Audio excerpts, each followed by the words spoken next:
Good day and welcome. I'm beginning a short series called Orientation to Relational Wholeness. It is a gentle exploration of the structures that influence peace in our relationships, not through therapy, not through revisiting the past, but through understanding how relational systems actually function. Before we begin, I want to offer a little context for this series. Most of us are already trying to improve our relationships. We communicate better, we reflect, we set boundaries, we learn tools. And yet, even with all that effort, something can still feel slightly strained. Conversations repeat themselves, patterns reappear, tensions return in new form. That's often because we're working on behavior without seeing the structure underneath it. Relational peace isn't only about emotional insight or communication skills. It's also about how systems are arranged: belonging, place, balance. When those structures are misaligned, we work harder than we need to. When they're understood, effort decreases. This orientation grows out of what I call the wisdom of the family soul. Over time, working with relational systems, certain patterns became unmistakably clear. Not psychological patterns, structural ones. It became evident that families and relationships more broadly move according to principles. When those principles are respected, relationships settle. When they're ignored, tension increases. The wisdom of the family soul is simply a way of naming that systemic intelligence. Not something you have to believe in, not something mystical, something observable. This series is a gentle entry point into that perspective. It doesn't require prior experience. It doesn't require agreement. It simply invites you to look at relationships structurally and see what changes. So take a moment and just arrive here. There's nothing to prepare for, nothing to solve. And let's begin with something simple.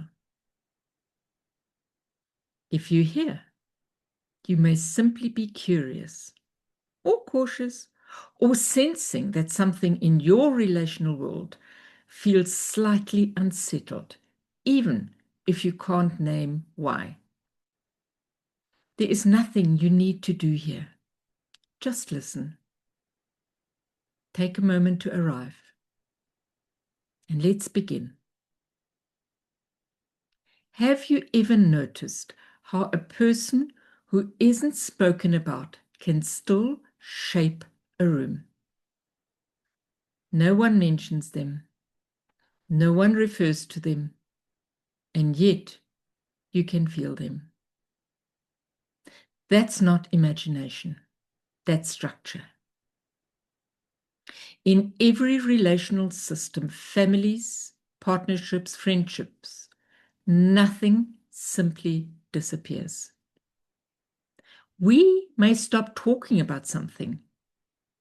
We may distance ourselves from someone. We may decide internally, that's over. But systems don't function that way. What has once belonged, belongs. That doesn't mean closeness. It doesn't mean approval. It doesn't mean reconciliation. It means it has a place. And when something that belongs is treated as if it doesn't, the system doesn't become peaceful. It becomes tense. And sometimes that tension is obvious. Often it is subtle. It may show up as reacting more strongly than a situation seems to require, or feeling unsettled without knowing why, or sensing something unfinished even though you've moved on. This isn't about reopening your history. It's about understanding how belonging works structurally. Think of it as those hanging mobiles, pieces balanced in the air. If one thing is removed, the whole structure adjusts. Even if you pretend it wasn't important.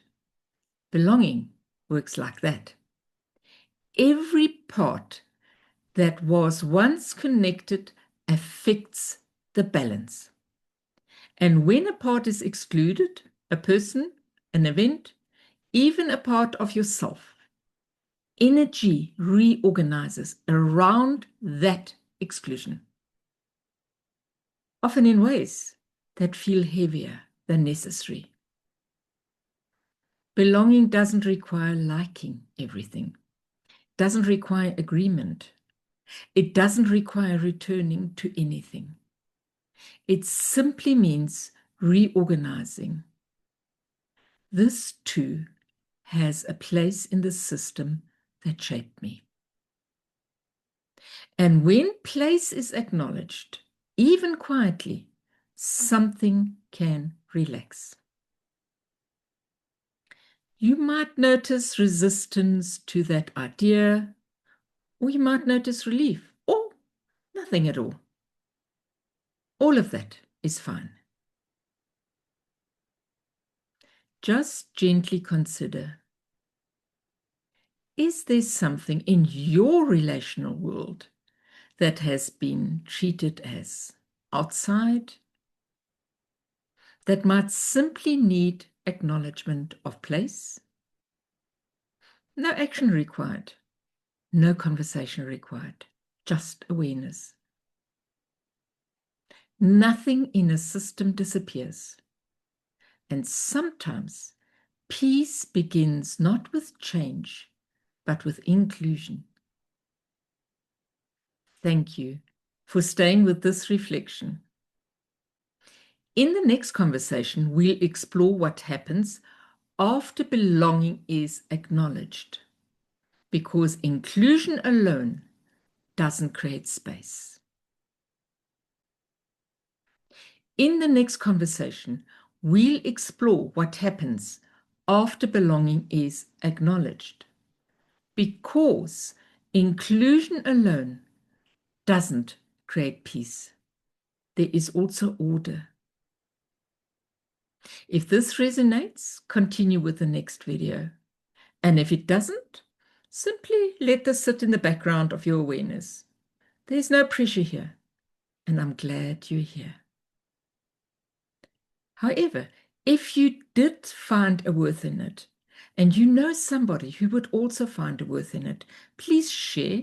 You may also leave a comment so we can continue the conversation.